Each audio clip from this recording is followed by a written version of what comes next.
नवरात्रि के इन पवित्र दिनों में मुझे कैला मैया के चरणों में प्रणाम करने का अवसर मिला है। मैं मेदिनीपुर बालाजी, मदन मोहन जी और भगवान महावीर जी को भी प्रणाम करता हूं। आज महान समाज सुधारक महात्मा फुले जी की भी जन्म जयंती है। मैं उनकी पुण्य स्मृति को भी नमन करता हूं। साथियों, करौली धौलपुर की ये धरती भक्ति और शक्ति की धरती है। करौली उस ब्रिज का क्षेत्र है जहां की रज भी सिर पर धारण करते हैं।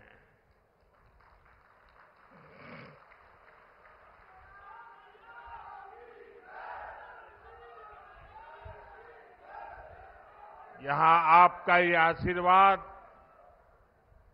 इतनी बड़ी संख्या में पधारे मेरा युवा साथी और शक्ति स्वरूपा माताओं बहनों का ये स्नेह देश के लिए बड़ा संदेश है। 4 जून को क्या परिणाम होगा वो आज करौली में स्पष्ट दिख रहा है।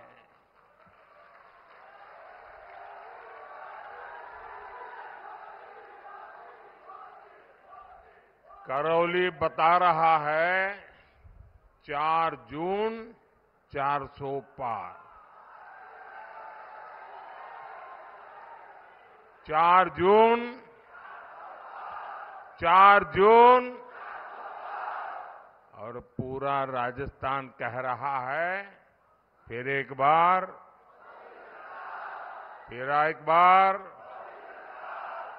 साथियों, 2024 का लोकसभा चुनाव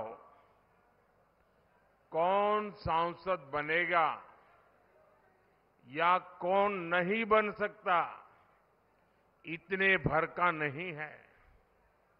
ये चुनाव विकसित भारत के संकल्प को नई ऊर्जा देने का चुनाव है। पिछले 10 वर्षों में बीजेपी ने उन समस्याओं के समाधान निकाले जिन समस्याओं के आगे कांग्रेस ने हाथ खड़े कर दिए थे। कांग्रेस दशकों तक गरीबी हटाओ का नारा देती रही, लेकिन मोदी ने 25 करोड़ देशवासियों को गरीबी से बाहर निकालने का काम किया। कांग्रेस ने किसानों को उनके हाल पर छोड़ दिया, लेकिन भाजपा सरकार निरंतर किसानों को समृद्ध बनाने के लिए काम कर रही है।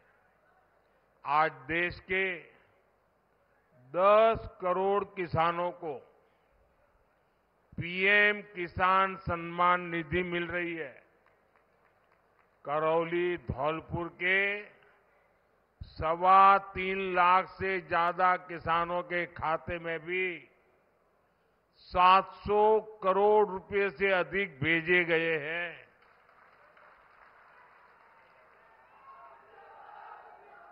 पहली बार किसी सरकार ने पशुधन की भी इतनी चिंता की है।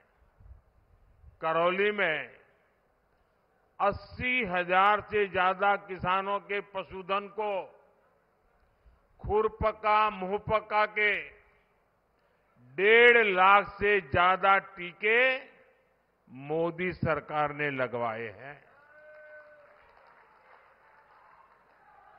जब कोरोना में मुफ्त में टीके लगवाए तो चारों तरफ वाहवाही होती थी, लेकिन आपको जानकर के खुशी होगी कि पशुओं का भी मुफ्त टीकाकरण का अभियान हजारों करोड़ रुपए खर्च करके किया जा रहा है।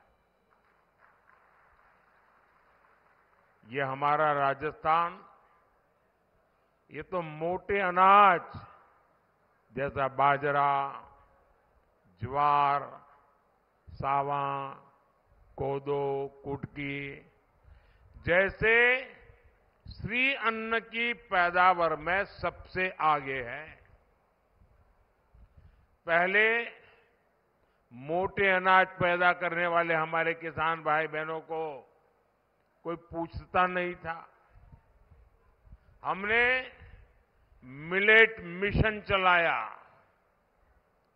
और हमने दुनिया को समझाया कि हमारा जो मोटा अनाज है ना, ये सुपर फूड है, सुपर फूड।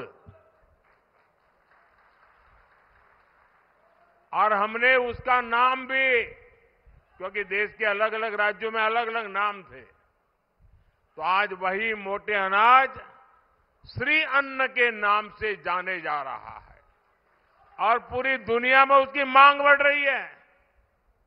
आपको जानकर खुशी होगी, पिछले वर्ष अमेरिका में व्हाइट हाउस में राष्ट्रपति जी ने मुझे निमंत्रण दिया था और उन्होंने बहुत बड़ा भोज रखा था। और आपको जानकर के खुशी होगी, उस भोज में सब कुछ वेजिटेरियन था। इतना ही नहीं, उसमें हमारा मोटा अनाज था।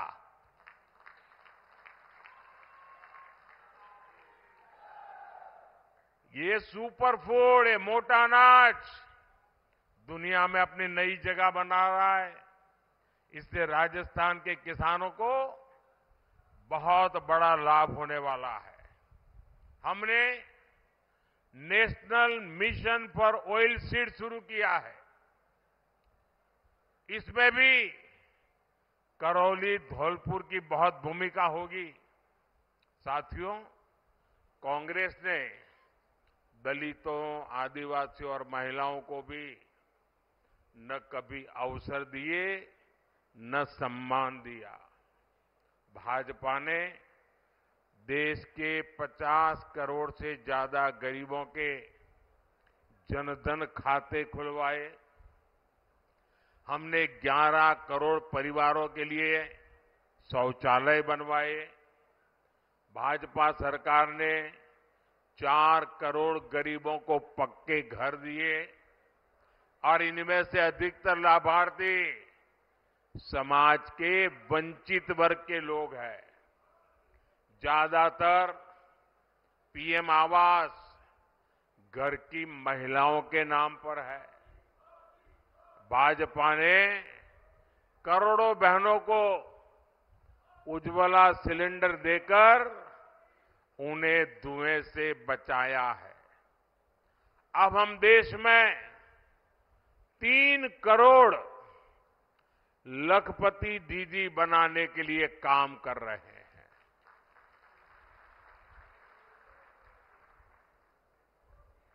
मुझे बताइए, ये सारे काम जो मैं बोल रहा हूं, ये काम पहले होने चाहिए थे कि नहीं होने चाहिए थे? देश आजाद होने के तुरंत बाद ये काम पूरे करने चाहिए थे कि नहीं करने चाहिए थे? ये काम भी नहीं किया इन्होंने। ये काम भी मुझे करना पड़ रहा है।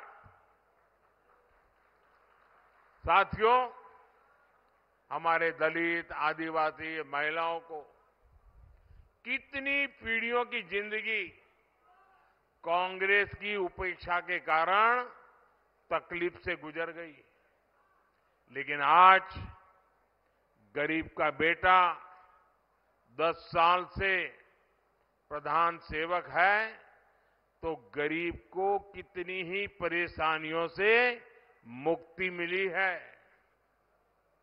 साथियों, आपको पता है, विकसित भारत के सपने को पूरा करने के लिए मेरा हर पल,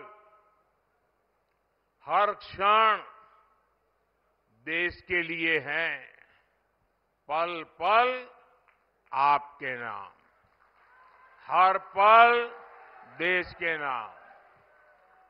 और इसलिए मैं तो कहता हूं 24/7 फॉर 2047। साथियों, जो लोग हमारा घोर विरोध करते हैं, ये परिवारवाद और भ्रष्टाचार के दलदल में डूबी कांग्रेस जनता की मजबूरियों में मुनाफा खोजती है। राजस्थान में पानी के संकट को बड़ा बनाने वाली कांग्रेस ही है। केंद्र सरकार ने हर घर पानी पहुंचाने के लिए जल जीवन मिशन शुरू किया, उसमें भी कांग्रेस ने भ्रष्टाचार किया। आज हमारे प्रयासों से करौली धौलपुर के 1.5 लाख घरों में पानी पहुंचा है।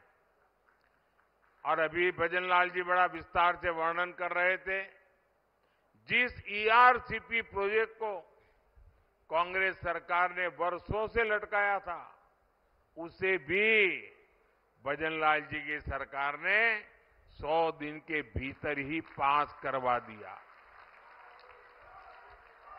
और इसका बड़ा लाभ करौली धौलपुर को मिलेगा। हरियाणा के साथ हुए समझौते से राजस्थान ने कई जिलों तक पानी पहुंचेगा। और मैं आपको बताना चाहता हूं, ये संभव इसलिए हुआ क्योंकि हरियाणा में भी बीजेपी की सरकार है और राजस्थान में अब बीजेपी की सरकार लाए, तो हमने मिलजुल करके रास्ता निकाला। केंद्र में भी हम बैठे थे। आपको याद होगा, हिंदुस्तान में बहुत सारे राज्य हैं जो पड़ोसी राज्य के साथ पानी के मुद्दे पर पिछले 30 40 साल से लड़ाई चल रही है। और वो पानी समंदर में जा रहा है, लड़ाई चल रही है। मुझे याद है, गुजरात में नर्मदा योजना, हमने कैनाल बनाई और बिना कोई झगड़ा, बिना कोई मनमुटाव गुजरात ने राजस्थान को जो पानी मिलना चाहिए वो कैनाल बनते ही पानी देना शुरू कर दिया। और गुजरात से सटे हुए जो जिले हैं वहां पानी पहुंच गया। और मुझे याद है, उस समय बड़ोसी शेखावत जसवंत सिंह जी गुजरात आए थे, मैं मुख्यमंत्री था, और उन्होंने मेरी बहुत बधाई की, बहुत अभिनंदन किया। मैंने कहा, क्या है, आप तो मुझसे बड़े हैं। बोले, जी पानी देना एक कितनी बड़ी बात होती है और आपने पानी पहुंचाया है, राजस्थान कभी भी आपको भूलेगा नहीं। ये शब्द उस दिन थे। मैं गुजरात से आता हूं, पानी की दिक्कत क्या होती है मैं भली भांति समझता हूं। राजस्थान पानी की कैसी मुसीबतों से गुजरता है मैं भली भांति समझता हूं। और इसलिए समस्या का समाधान खोजने के लिए कोई न कोई रास्ते खोजते रहते हैं। हम हाथ जोड़ करके बैठे नहीं रहते। साथियों, कांग्रेस ने पानी में पैसा कमाने का पाप किया, बीजेपी ने उसे सेवा, जिम्मेदारी और जवाबदेही का काम मान करके पूरा किया। आने वाले समय में राजस्थान के घर घर पानी पहुंचेगा, ये मोदी की गारंटी है।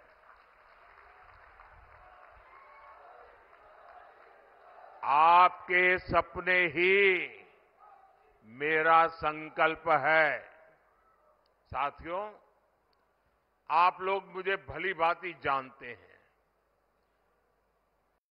इतने साल हो गए, मेरी जिंदगी को भी करीबी से जानते हैं। आपने मैं कैसे काम कर रहा हूं सब देखा है। आप सब ये जानते हैं कि मोदी आराम करने के लिए पैदा नहीं हुआ है, न ही मोदी मौज करने के लिए पैदा हुआ है।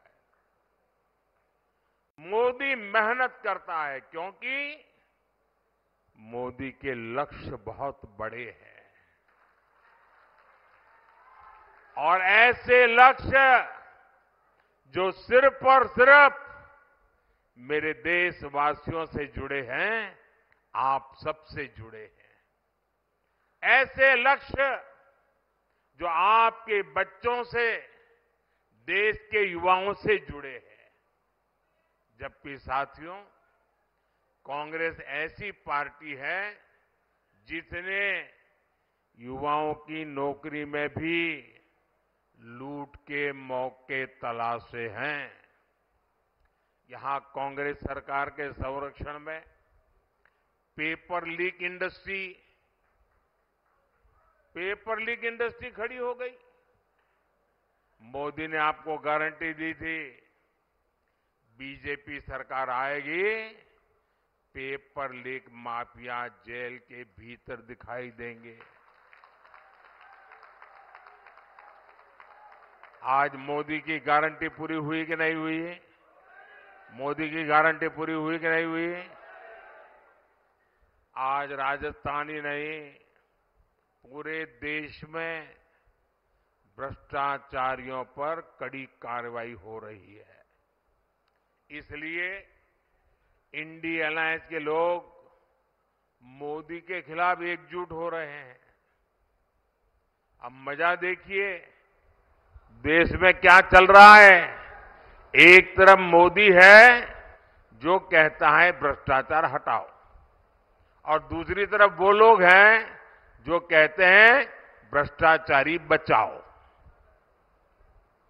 ये सारे लोग जो भ्रष्टाचारियों को बचाने के लिए निकले हैं ना, कान खोल करके सुन ले। मोदी को कितनी भी धमकियां दे दें, भ्रष्टाचारियों को जेल जाना ही पड़ेगा। ये मोदी की गारंटी है।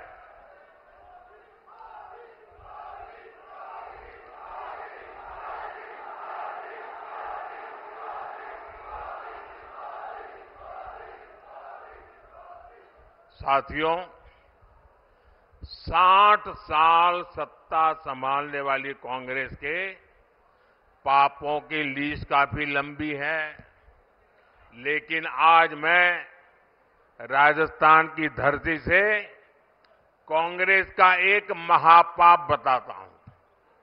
ऐसा महापाप जिसकी कोई माफी नहीं है, कोई प्रायश्चित नहीं है। ये महापाप है राजस्थान के सम्मान और पहचान के साथ खिलवाड़ का। कांग्रेस ने राजस्थान में वोट बैंक के लिए तुष्टीकरण का गंदा खेल खेला। ये वो धरती है जो मदन मोहन जी के विग्रह की रक्षा के लिए अपने बलिदान देने के लिए तैयार हो गई थी। उसी धरती पर कांग्रेसी नेताओं ने तुष्टीकरण और भ्रष्टाचार के लिए मंदिरों को गिराकर उनकी जमीनें कब्जा की। यहां रामनवमी की शोभा यात्रा पर पत्थर बरसाए जाते थे। जिस राजस्थान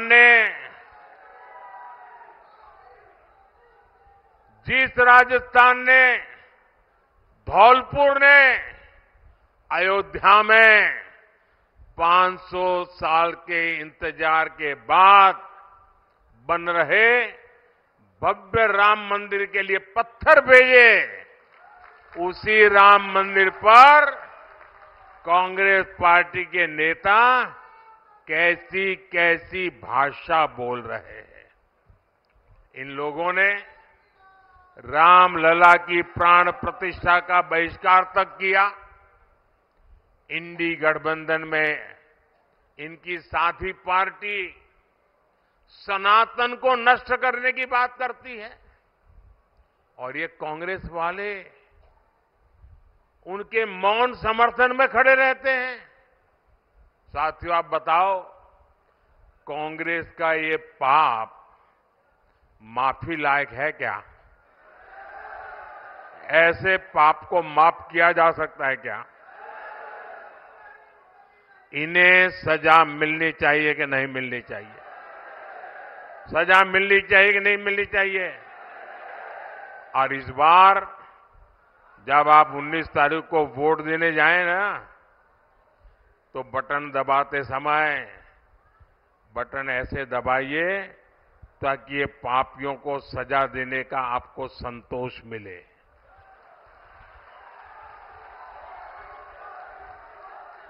साथियों, आप कांग्रेस नेताओं के बयानों से इनके मंसूबों का अंदाज लगा सकते हैं। कांग्रेस के शहजादे विदेश में कहते हैं कि भारत कोई राष्ट्र नहीं है। देश सर्जिकल स्ट्राइक करता है तो ये सेना से सबूत मांगते हैं।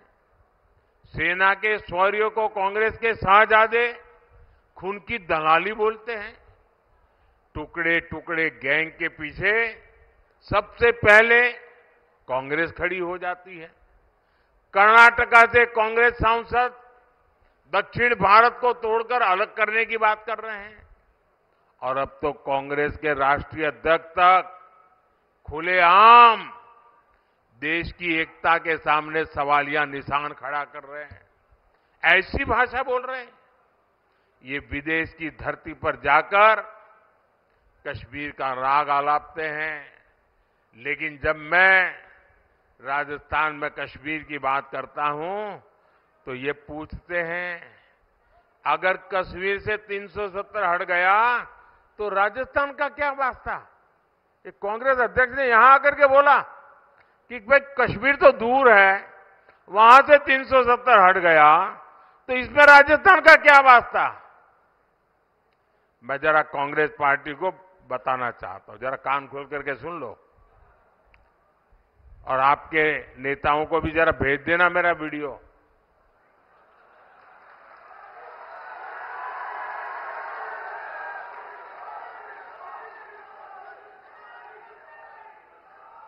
कांग्रेस के नेता समझ लें, राजस्थान का कश्मीर से क्या वास्ता है, ये जानना है तो राजस्थान के बलिदानी वीर शहीदों के घर जाकर के पूछो।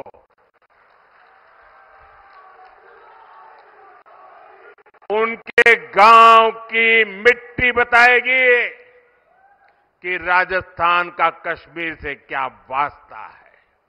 कश्मीर की धरती पर मेरे राजस्थान के अनेक वीर संतानों ने बलिदान दिए हैं और आप मुझे पूछते हो कि क्या वास्ता है?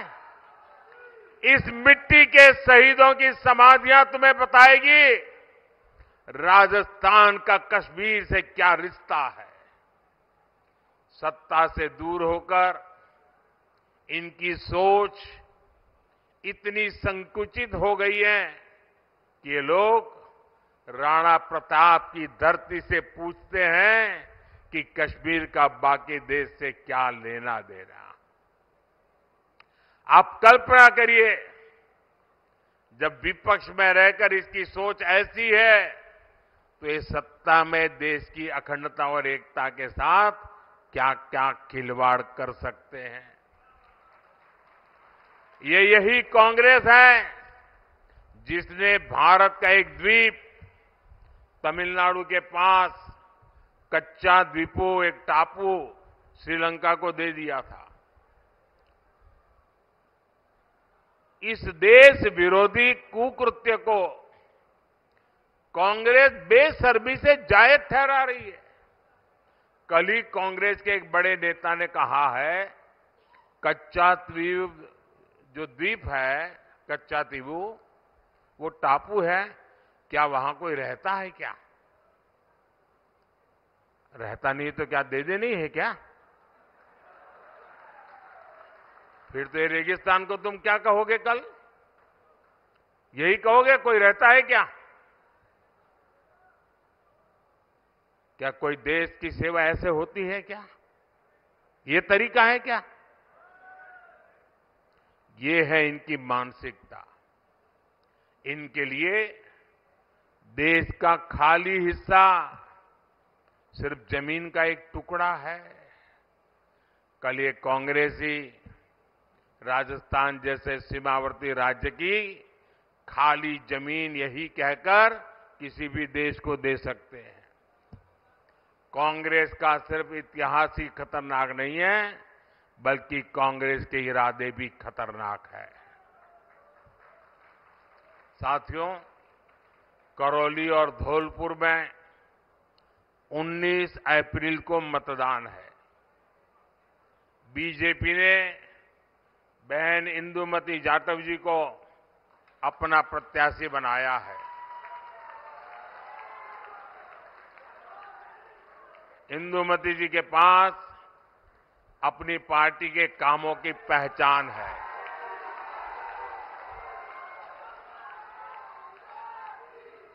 चंबल नदी पर बना पुल हो, दिल्ली मुंबई एक्सप्रेस वे हो, या अब धौलपुर से सरमथुरा तक बन रही ब्रॉडगेज रेल लाइन हो, बीजेपी ने इस क्षेत्र के विकास को नई पहचान दी है।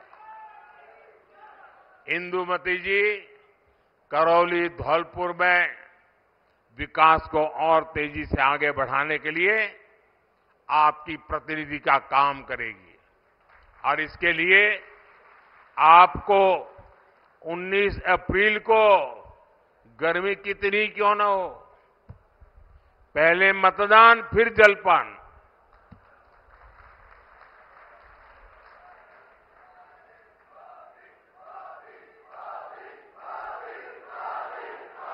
अच्छा, मतदान के पुराने रिकॉर्ड तोड़ोगे आप? अपने पोलिंग बूथ में पहले जो मतदान हुआ होगा उससे ज्यादा मतदान कराकर उसका रिकॉर्ड तोड़ोगे? पक्का तोड़ोगे? मैं आपको एक चैलेंज देता हूं, दे दूं? आपको एक चैलेंज देता हूं, दे दूं? क्या हम सभी पोलिंग बूथ जीत सकते हैं? सभी पोलिंग बूथ जीत सकते हैं? हमें सब पोलिंग बूथ जीतने के लिए काम करना है। अभी एक सप्ताह हमारे पास है, पोलिंग बूथ जीतने के लिए पूरी ताकत लगाइए। करेंगे? पक्का करेंगे? अच्छा, मेरा एक काम करेंगे। क्यों ठंडे पड़ गए? चुनाव के लिए तो सब करोगे, इंदू जी के लिए सब करोगे, लेकिन मोदी जी के लिए कुछ नहीं करोगे? अच्छा, मेरा काम करोगे, लेकिन ये चुनाव वाला काम नहीं है। करोगे? पक्का? देखिए, आप आने वाले दिनों में घर घर जाना और जाकर के बताना कि अपने मोदी जी आए थे, उन्होंने आपको प्रणाम भेजा है। हर घर मेरा प्रणाम पहुंचेगा, याद रख करके पहुंचाओगे? पक्का? मेरे साथ बोलिए, भारत माता की, भारत माता की, भारत माता की। बहुत बहुत धन्यवाद।